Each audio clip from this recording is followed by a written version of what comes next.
Qala Allah fil Qur'anil azim, a'udzu billahi minasyaitonir rajim, wa hudu ila at-tayyibi minal qawli wa hudu ila siratil hamid. Al-Quran surah Al-Hajj surah yang ke-22 ayat yang ke-24. Dan orang-orang yang beriman itu dan yang soleh itu diberi petunjuk untuk mengucapkan tutur kata yang baik, dan juga diberi petunjuk untuk menuju jalan yang terpuji. Sadaqallah, Allahumma arhamna bil Quran wa ba'd.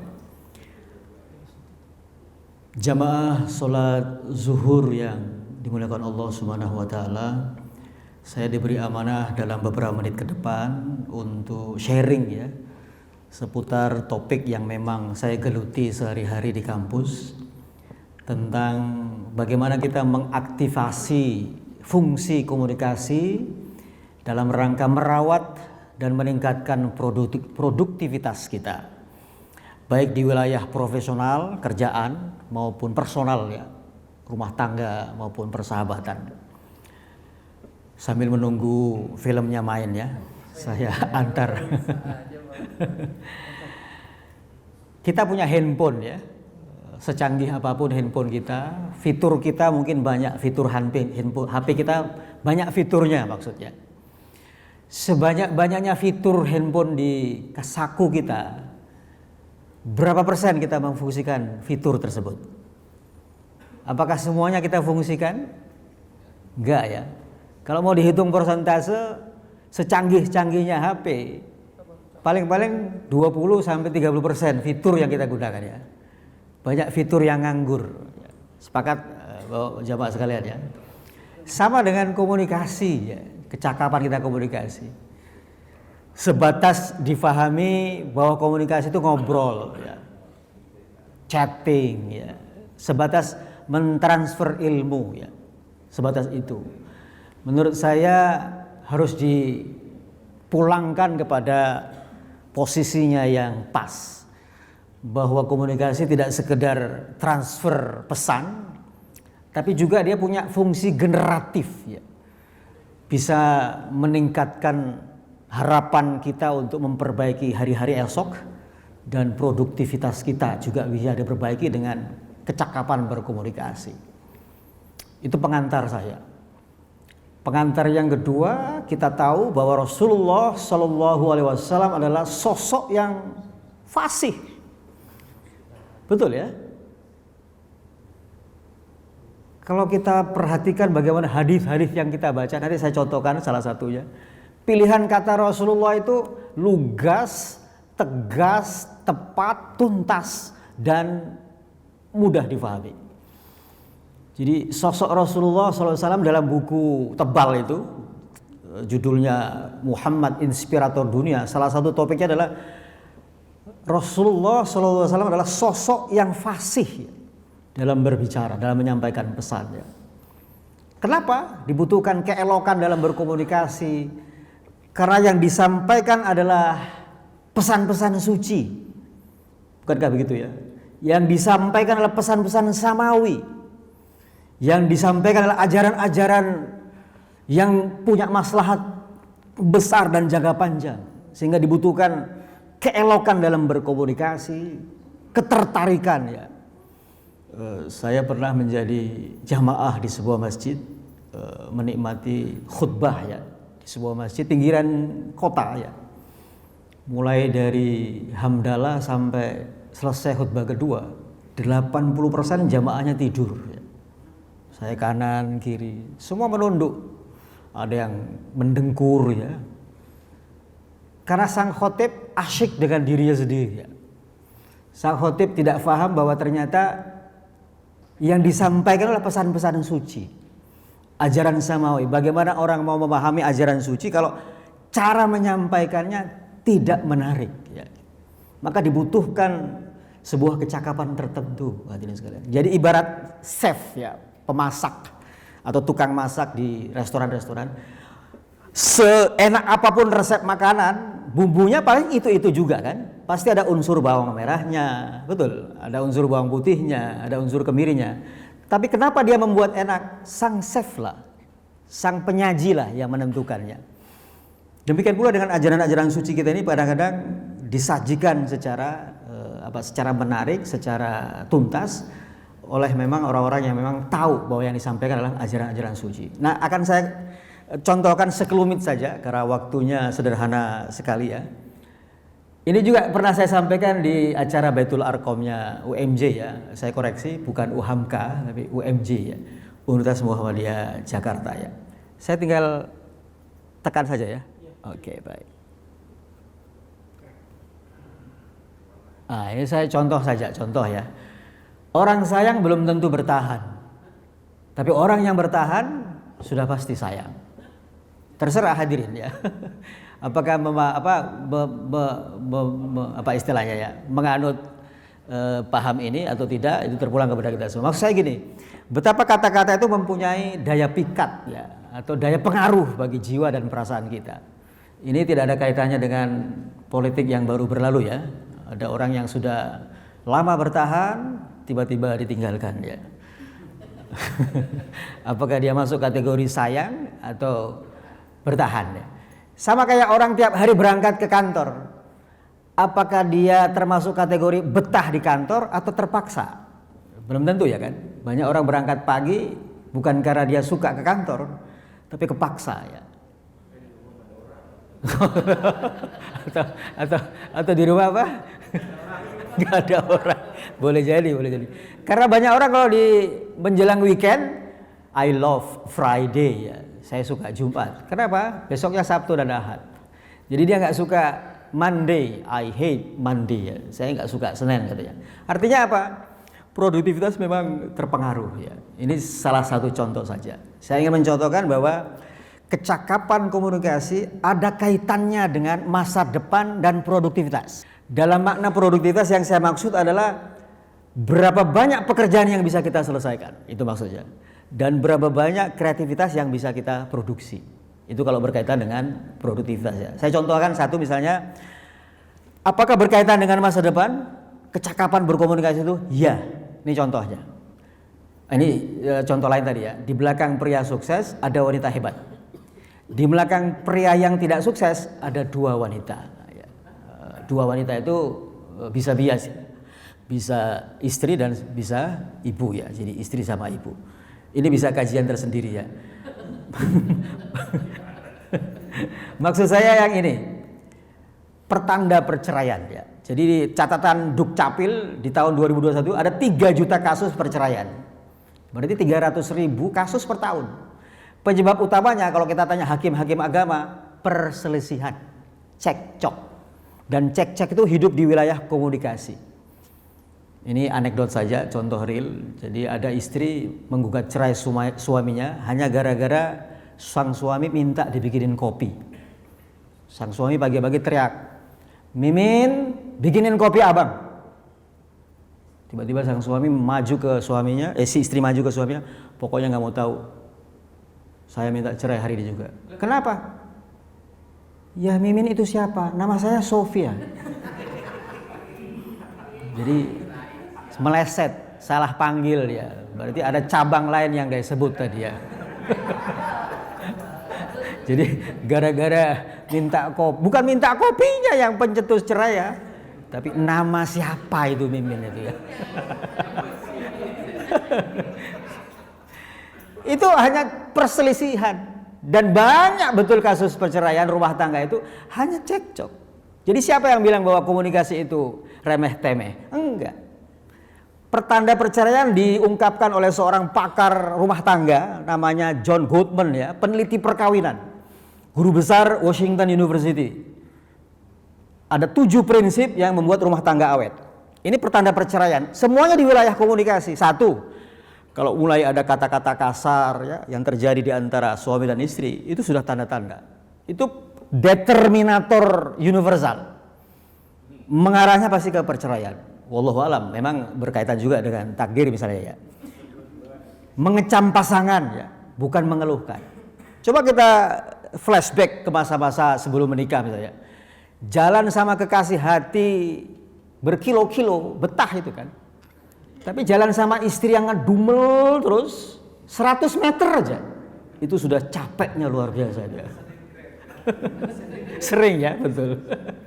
Bahwa rumah tangga kita tidak hanya berisi surga kan ya, ada juga kadang-kadang up and down ya, neraka juga ada sesekali ya. Lalu menampakkan ketidaksukaan. Jadi di rumah tangga itu bukan soal frekuensi ngobrolnya yang menentukan harmonis, tapi kualitas komunikasinya. Jadi banyak rumah tangga yang ngobrol terus, tapi yang diobrolin bukanlah hal-hal yang membuat saling sokong dan saling dukung, tapi rupanya kualitas komunikasi yang menentukan. Sama dengan tidur, jamaah sekalian. Mana yang penting? Nyenyaknya atau durasinya? Nyenyaknya. Boleh jadi jam 9 sampai 3 subuh tidur, tapi di antara itu nyenyaknya kan belum tentu ya. Paling nyenyaknya 10 menit atau 1 jam ya. Jadi yang dibutuhkan adalah tidur itu nyenyaknya. Sama dengan komunikasi rumah tangga. Bukan frekuensinya, bukan banyak-banyakan ngobrol, tapi kualitasnya. Isinya apa sih? Nah, itu. Yang keempat, gampang munculnya pembelaan diri. Ya. Tidak berusaha melakukan konfirmasi. Misalnya kadang-kadang ada suami yang meremehkan istrinya. Istrinya nanya ketika suami pulang, makan apa tadi di kantor? Sang suami jawab, pertanyaan sepele. Kata sang istri, baik, coba jawab pertanyaan saya. Apa yang harus dilakukan oleh World Bank dalam rangka menurunkan inflasi yang tingkat dunia tadi? Kata sang suami, makan rendang tadi.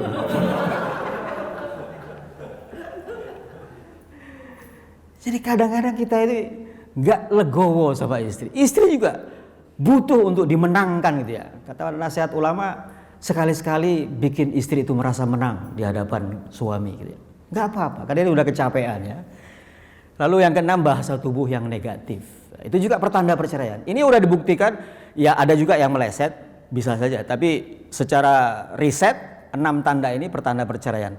Tapi ada juga yang pertanda pernikahan yang harmonis dari komunikasi tadi. Jadi bisa memprediksi masa depan rumah tangga, hancur atau bertahan. Saat berpisah untuk bekerja, ya, Bunda pergi dulu ya, izin, minta berkahnya. Nah, itu pertanda pernikahan akan langgeng. Tapi kalau suami izin, berangkat dulu ya, jangan pulang-pulang, berangkat aja. misalnya ya. Saat berkumpul kembali juga gitu, saling sapa. Itu prediktif, bisa diprediksi. Kasih sayang, ya, kencan perpekan, ya, kekaguman dan penghargaan. Jadi masing-masing pihak bisa diprediksi. Itu dari wilayah komunikasi. Jadi ini bukti bahwa komunikasi tidak hanya sekedar mentransfer pesan, tapi bisa meramalkan masa depan rumah tangga. Juga masa depan profesionalitas kita. Contoh, saya bertemu dengan si X. Si X kalau saya tanya, gimana situasi ekonomi sekarang? Parah Pak. Sumpep ekonomi sekarang. Pokoknya nggak ada harapan. Setiap saya berjumpa dengan si A, selalu tonnya ton negatif, ton degradasi, ya. Ton yang pesimis. Lain kalau saya berjumpa dengan B, Pak bagaimana kabarnya? Ekonomi kita ini menantang sekali ini. Badai saja saya harus kasih senyum. Jangankan ekonomi kayak gini, badai saya harus senyum. Nadanya nada optimis. Jadi nanti kalau ada orang minta ke saya, Pak Usman mau merekomendasikan siapa? Saya butuh pegawai nih. Kira-kira mana yang masuk akal? Saya sodorkan. Yang A atau yang B? Yang B. Jadi apa? Dia bisa memprediksi masa depan seseorang hanya gara-gara punya kebiasaan merespon komunikasi seseorang. Jadi tidak hanya menyampaikan pesan, hadirin sekalian. Dia bisa memprediksi masa depan seseorang, karir seseorang. Demikian pula dengan produktivitasnya. Nah, itu mukaddimahnya ya. Maka saya masuk yang ke produktivitas tadi. Oh ya, saya lupa tadi. Ini salah satu contoh betapa Nabi kalau mengucapkan sesuatu pelajaran gitu, itu padat, kemudian jelas dan bermakna gitu ya. Misalnya yaqulullah ta'ala ya ibni adam tafarragh li'ibadati amla'u sadraka ghina wa asudda faqraka wa illam taf'al mala'tu sadraka syughla wa lam ashudda faqraka. Allah Ta'ala berfirman, hai anak Adam, penuhilah hidupmu dengan beribadah kepadaku, supaya aku penuhi pula dadamu dengan kekayaan. Dan aku tutupi kemelaratanmu, ibadah dan kekayaan. Tetapi jika kamu tidak berbuat demikian, maksudnya tidak beribadah, akan aku penuhi dadamu dengan berbagai macam kebimbangan, dan kemelaratanmu tidak akan aku tutupi. Jadi melarat terus. Jadi ini betapa fasihnya Rasulullah kan mengucapkan sebuah pelajaran yang up to date terus di masanya. Sudah 1400 tahun masih update terus. Jadi kefasihan beliau menggunakan diksi-diksi yang difahami semua orang. Mulai kelas milenial maupun kelas-kelas yang di usia-usia di atas 50-an paham juga. Jadi kefasihannya Rasulullah sudah menjadi bukti ya. Ini saya skip saja, saya masuk ke poin yang bisa kita bawa pulang ya, hadirin sekalian. Jadi, ini kalau saya sambil berdiri masih terdengar ya. Saya ingin mencontohkan bersama dengan gestur saja ya. Misalnya, oh enggak nyampe ya? Oh ya betul, baik. Duduk saja kalau gitu. Persepsi, jadi pengaruh persepsi interpersonal terhadap komunikasi interpersonal. Jadi ada persepsi interpersonal dan ada komunikasi interpersonal. Itu dipengaruhi. Bahkan nanti saya sebutkan ada pengaruh konsep diri terhadap komunikasi interpersonal. Misalnya begini. Ada bedanya antara citra diri dengan harga diri. Kalau citra diri itu hanya komponen kognitif. Kalau harga diri itu komponen afektif ya, perasaan. Misalnya saya melabeli diri saya, misalnya saya cerdas, misalnya begitu. Itu citra diri. Tapi kalau udah masuk ke harga diri, saya senang bahwa saya ini orang yang cerdas. Itu berarti label yang kita sematkan kepada diri sendiri supaya komunikasi kita dengan orang lain produktif gitu ya. Tapi coba kita mengkonsep dirinya dengan label misalnya saya minder loh bergaul sama orang lain karena saya kurang cerdas misalnya, atau saya levelnya ekonominya di bawah. Saya tidak senang dengan kondisi ini. Jadi dia melabel dirinya dengan label di bawah. Maka itu menentukan dia akan segan untuk mendekati orang yang lebih pintar atau mendekati orang akademisi misalnya. Jadi bergaulnya terbatas. Karena dia melabeli dirinya, mengkonsep dirinya sebagai orang yang gak layak untuk bergaul dengan orang-orang yang tingkat akademiknya lebih tinggi. Nah, itu konsep diri penting, hadirin sekalian. Contoh gini, beda tidak antara cleaning service yang rutinitas, bekerja membersihkan toilet, dengan petugas cleaning service di rumah sakit yang tidak sekedar sebagai pembersih rumah sakit. Beda. Jadi ketika itu diteliti, ternyata kenapa para petugas cleaning service di rumah sakit itu begitu antusias bekerja, padahal yang dibersihkan toilet. Hal-hal yang menurut orang kebanyakan kotor ya, pekerjaan-pekerjaan kotor, membersihkan toilet ya. Tapi ketika ditanya, Pak sedang apa Pak? Saya sedang melakukan tanggung jawab untuk memastikan penghuni rumah sakit ini sehat semua. Jadi dia memberi label pekerjaannya dengan label yang tinggi. Bukan kalau ditanya sedang ngapain? Ini nih membersihkan warisan orang ini ya. Membersihkan kotoran. Sama kalau seorang guru ditanya, Anda sedang ngapain? Saya sedang memburu 1 jam 30.000 per jam pelajaran ya. Guru lain ditanya, kamu sedang ngapain? Saya sedang mencetak generasi untuk memimpin masa depan bangsa ini. Jadi konsep diri maksudnya menentukan produktivitas seseorang. Anda kerja di mana? Saya kerja di PP Muhammadiyah. Sebagai apa? Biasa ngetak-ngetik aja. Kalau ada surat kita terima. Jadi dia melabeli pekerjaannya sebatas rutinitas. Tapi kalau ditanya sedang ngapain? Saya sedang membantu pimpinan untuk mengorganisir Muhammadiyah se-Indonesia. Coba, ya kan? Memberi label terhadap pekerjaan yang so-so, yang rutinitas, yang seolah-olah remeh-temeh, tapi diberi label yang tingkatnya nobelitas. Itu menentukan produktivitas. Kenapa Pak? Kenapa Ustaz? Oh, membantu pimpinan. Iya. Jadi maksud saya bahwa komunikasi tidak sekedar mentransfer pesan, tapi bisa meng-create untuk seperti apa masa depan kita nanti dan seperti apa produktivitas kita nanti. Kalau ada pertanyaan, berapa persen potensi Anda yang Anda sudah suguhkan untuk pekerjaan Anda? 70%, 80%, atau 100%? Setelah diriset, ada temuannya. Rata-rata orang bekerja di kantor ataupun dimanapun, di dunia bisnis maupun dunia non-bisnis, hanya 50% kapasitas dirinya untuk pekerjaan. Sisanya kemana? Ke tempat lain. Itu hasil riset. Mungkin ada juga ya, ada orang yang mengkontribusikan 100% kapasitas dirinya untuk pekerjaannya. Ada juga. Tapi rata-rata, karena ini riset, rata-rata 50%. Selebihnya untuk yang lain-lainnya. Jadi walhasil, saya sudah di limit ya. Oke, udah offset nih. Kesimpulannya, nanti di kesempatan mendatang bahwa kecakapan komunikasi itu bukan genetik, bukan gen. Bisa dilatih. Dia kayak belajar naik sepeda, bisa dimahirkan. Maka jangan pernah berhenti belajar, karena ciri orang beriman adalah, saya sebutkan di sini, mudah-mudahan ada tadi. Sebentar, ciri orang beriman ini ya. Jadi kemampuan berkomunikasi dengan benar, sopan dan baik itu salah satu konsekuensi iman. Al-Hajj ayat 24 ya. Qaulun thayyib wa hudu ila thayyibi minal qauli. Jadi thayyib itu sesuatu yang membuat enak anggota tubuh dan dapat memberikan kenikmatan pada jiwa. Saya pikir itu hadirin jamaah salat zuhur yang terhormat. Hampir bilang hadirin jamaah salat Jumat tadi ya. Hadirin salat zuhur yang terhormat. Nasrun minallah wa fathun qarib. Assalamualaikum warahmatullahi wabarakatuh.